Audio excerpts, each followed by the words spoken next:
Jill Mattson here. We're going to learn ways to use the crystal nightingale for healing. What's really unique about this instrument is that it's made out of pure quartz crystal. When you listen to a video or an iPod, even a CD, it's digital, which means that the after ripples of sound, hear it? Kind of float into the air. They're averaged on those media. Our body, however, does it differently. Our body does not average. Mother Nature, when you look at the mathematics underneath her beautiful creations, nothing is averaged. So we almost get a GMO form of harmonics on videos and on digital materials. Now that does not mean we don't get a lot of healing from CDs and our MP3s, etc. The frequencies that can be essential for health are recorded accurately on digital and video, as well as the interactions between intervals, making a new kind of mathematics, a new kind of alchemy, and frequencies interact in our body all the time. And that is also critical for health. And the rhythm patterns, we've just begun to scratch the surface of how healing and how magical certain rhythms can be. We can look to the ancient Hindus that have the most preserved healing system with very complex and precise rhythm patterns. So the reason why people like crystal bowls, and this is the same as a crystal bowl, and singing bowls and going to sound baths, is because you get live harmonics, and the body needs live harmonics, and it can only be given live. Also, that's why people use tuning forks to get a very precise pitch, and then the actual live after ripple of sound, harmonic. The crystal kingdom is already ascended. The consciousness that embodies crystal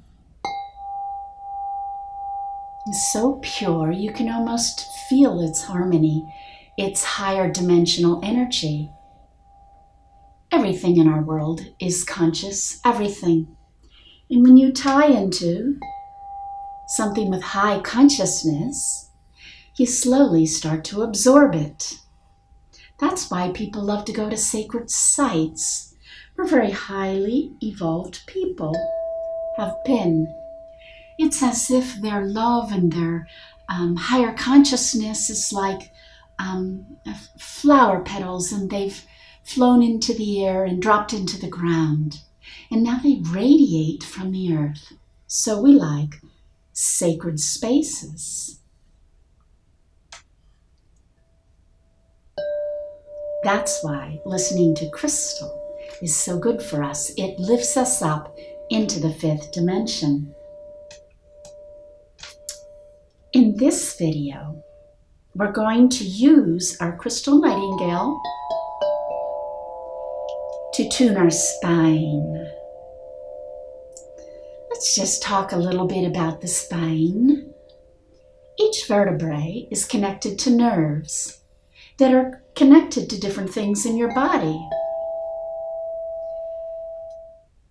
Dr. Jeffrey Thompson, a chiropractor in Ensenada, California,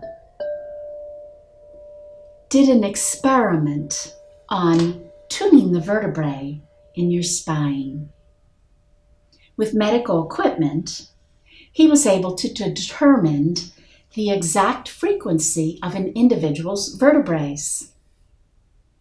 Then he would play the tone back to the vertebrae, just play it, and of course the vertebrae would be close by and hear the tone. We all absorb sound. If he tuned the vertebrae that was out of place, if he played the correct note and it absorbed it, then it on its own would pop back into place. So he didn't need to use his thumb to pop a vertebrae back into place. He could tune it. But, it took him 3 seconds to do it with his thumb, maybe 2 minutes with sound. But he did an interesting experiment. Each vertebrae is connected to things in your body via nerves, and muscles also interact with your vertebrae. And so you have a certain vertebrae that is connected to, let's say, your liver. So he did a pre-test and found that when your liver was struggling, not in greatest health, then the corresponding vertebrae often was out of place. There was a correspondence between a poor functioning liver or whatever was coordinated or linked up to that vertebrae and whether or not the vertebrae was in place and functioning well. So he did pre-tests, and he would notice the level, let's say, of somebody's liver health. And let's say they had significant problems. And then with half of the people in the group, he put the vertebrae back into place with his thumb, as a chiropractor would. And in the after tests, the problem with the liver remained. And a couple days after the chiropractic visit, the vertebrae went out again. However, if he spent the minute or 2 minutes to tune the vertebrae with sound, then when he did his after tests, the problem in the liver was corrected. It was like the spine was a circuit breaker. And by tuning the spine, you tuned the things that were corresponding to the various vertebrae. Take that.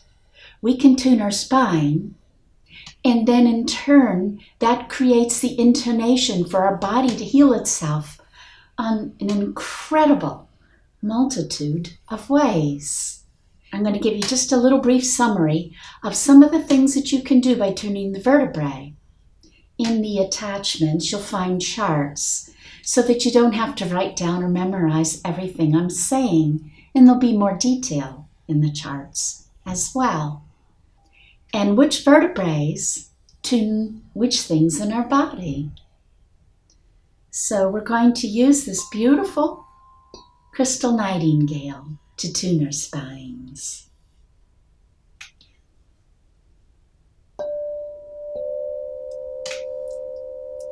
The lowest part of your spine is referred to S1, S2, S3, S4, S5. It's the cochlear and the tip of the spine, or the sacral. These vertebrae that are very close together will impact, connect, exchange energy with, tune. This set of vertebrae will tune genitals, bladder, kidneys, rectum. It affects penile erection and our bowels.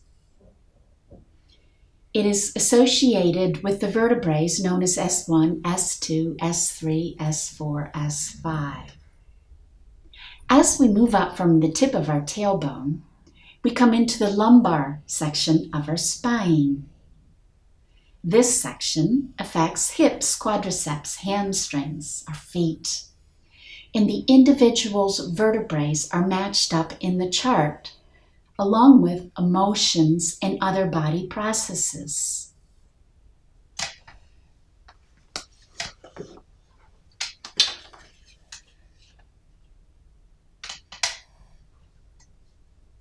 The next section is the thoracic and dorsal area of our spine, in the mid-back section of our spine. When these vertebrae are in tune, it positively impacts the health of our stomach, our blood vessels for the abdomen, our liver, pancreas, adrenal gland, small intestines, large intestines, our esophagus, lungs, bronchi, larynx, trachea, heart, hands. The top part of the spine includes the cervical vertebrae.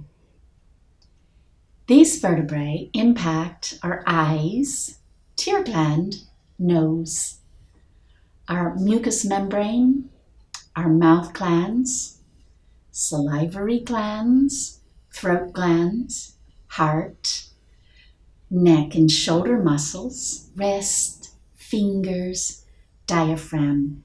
The very top vertebrae has connections all over our body.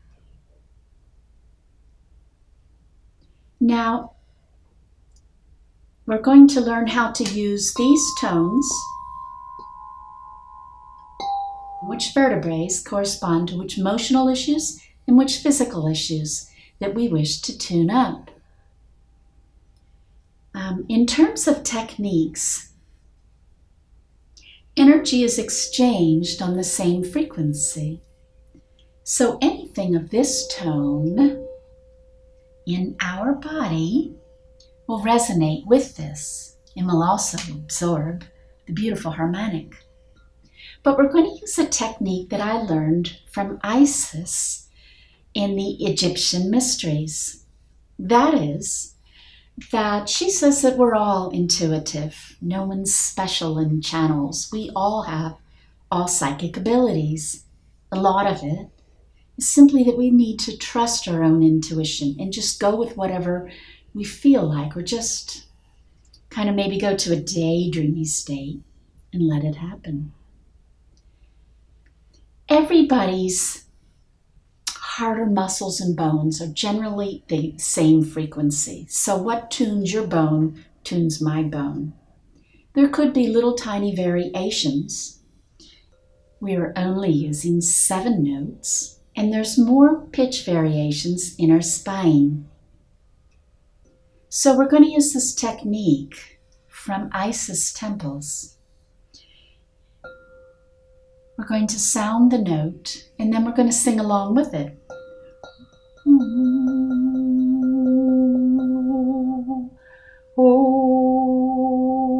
This gives a stronger vibration in my own body.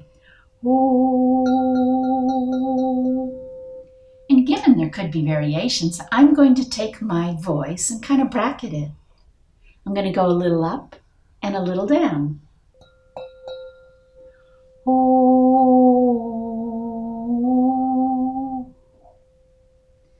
In that way, I will tune all of the vertebrae, and I will also receive the crystal harmonics and know that your tone and this higher dimensional harmonic pattern will combine.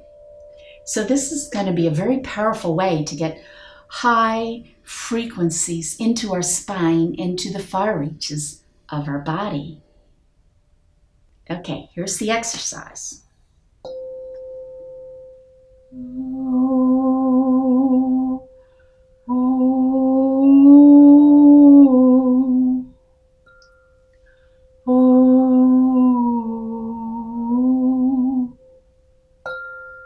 If you're intuitive, you might find a tone in there someplace feels really good. If you get stuck on it, that's your body's way of channeling through you, saying, ooh, that's the one I want.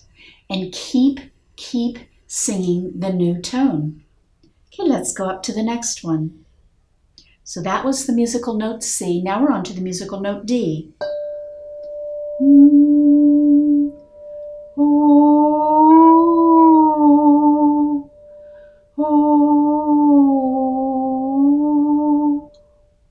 I don't know whether you noticed, but my voice faltered as I was going up.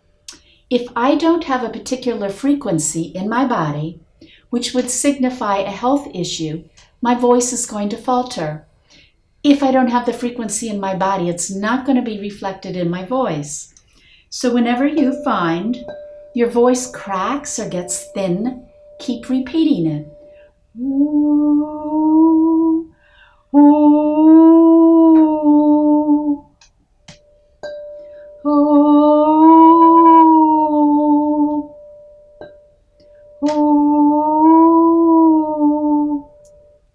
voice get thicker?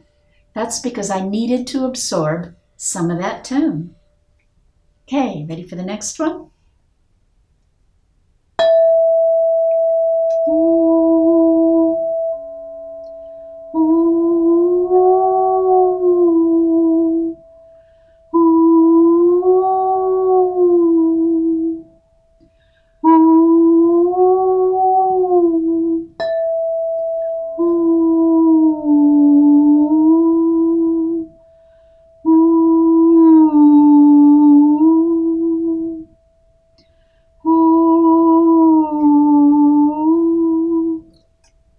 That feels so good. Next one.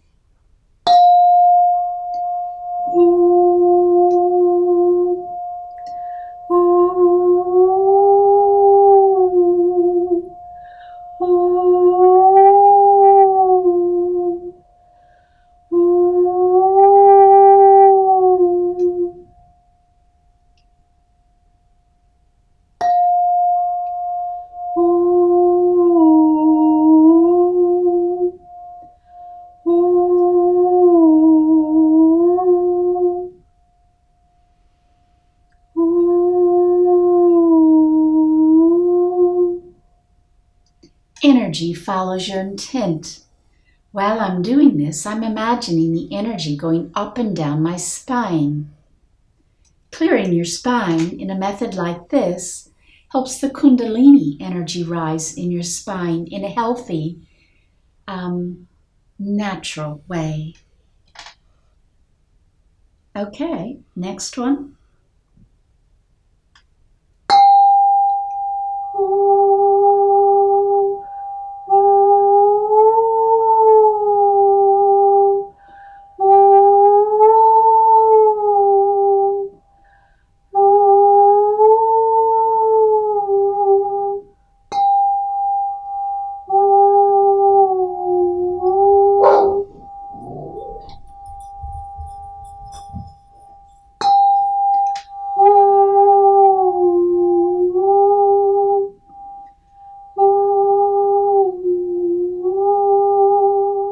Okay, next vertebrae.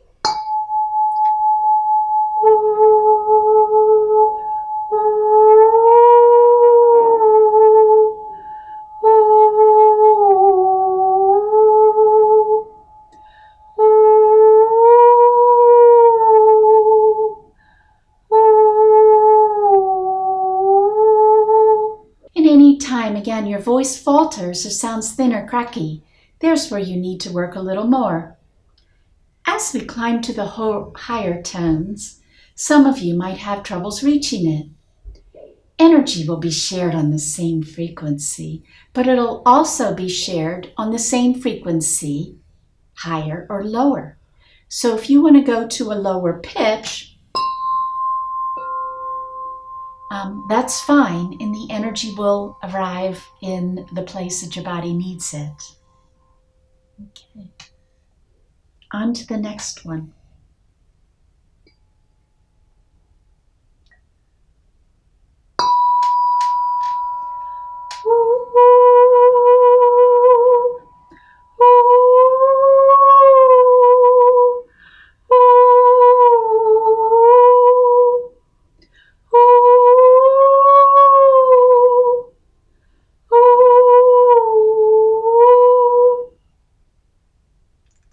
Okay. Ready? Here we go.